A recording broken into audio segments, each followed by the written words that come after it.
ছাত্র সমাজ জেগেছে, রক্তে আগুন লেগেছে।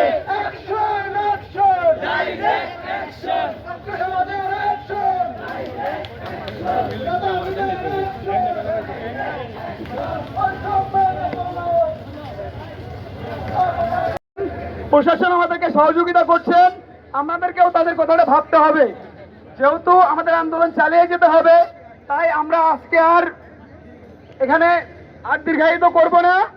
আমরা আজকে এখানেই শেষ করব। তার আগে আমাদের কেন্দ্রীয় সকলে মিলে একটা সিদ্ধান্ত নেওয়া হয়েছে। আমরা এর আগে 4 দফা দাবি জানিয়েছিলাম, সেটাকে সমন্বয় করে আমাদের দাবি 1 দফায় আনা হয়েছে। আমি সেই 1 দফা কর্মসূচিটা এখান থেকে ঘোষণা করছি। এই 1 দফা কর্মসূচির আলোকেই আগামী দিনের আমাদের আন্দোলন সংগ্রাম চলবে। আমাদের 1 দফা কর্মসূচি ঘোষণা করছি। আমাদের 1 দফা কর্মসূচি, সরকারি চাকরি সহ শিক্ষা প্রতিষ্ঠানে ভর্তির ক্ষেত্রে সব কিছুতে সকল ধরনের বৈষম্যমূলক কোটা বাতিল করতে হবে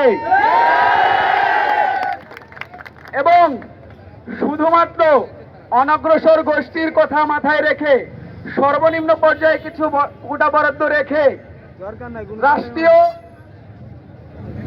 সংসদের মাধ্যমে আইন করে এই কোটা বৈষম্যের চূড়ান্ত সমাধান টানতে হবে। এর জন্য আমরা নির্বাহী বিভাগের প্রতি আহ্বান জানাচ্ছি, তারা দ্রুতই আমাদের এই দাবি মেনে নিয়ে সংসদে বিল উত্থাপনের মধ্য দিয়ে এই সমস্যার চূড়ান্ত সমাধান করবে। 18তে পরিপত্রের মাধ্যমে আমাদেরকে যেভাবে ঝুলিয়ে রাখা হয়েছে, সেই ধরনের কোন আইন বা পরিপত্র আমরা এবার মানব না। সংসদে আইনের মাধ্যমে এবারে আমাদের এটা চূড়ান্ত সমাধান করতে হবে। আমাদের কর্মসূচি এখান থেকে ঘোষণা করা হচ্ছে। আমরা কর্মসূচি গোটা দেশে সম্মিলিতভাবে যেহেতু সিদ্ধান্ত নিচ্ছি, সেহেতু সম্মিলিত সিদ্ধান্তের অপেক্ষায় আমরা সকলেই থাকবো। অনলাইনের মাধ্যমে আপনাদের সকলের কাছে আমাদের আগামীর কর্মসূচি পৌঁছে যাবে।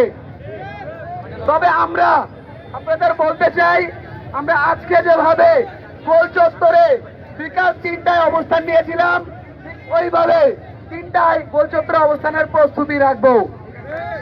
পাশাপাশি আমরা সকলকে সকল ধরনের ক্লাস পরীক্ষা প্রত্যেকটা ব্যাচ থেকে ঘোষণা দেওয়ার জন্য আহ্বান জানাচ্ছি।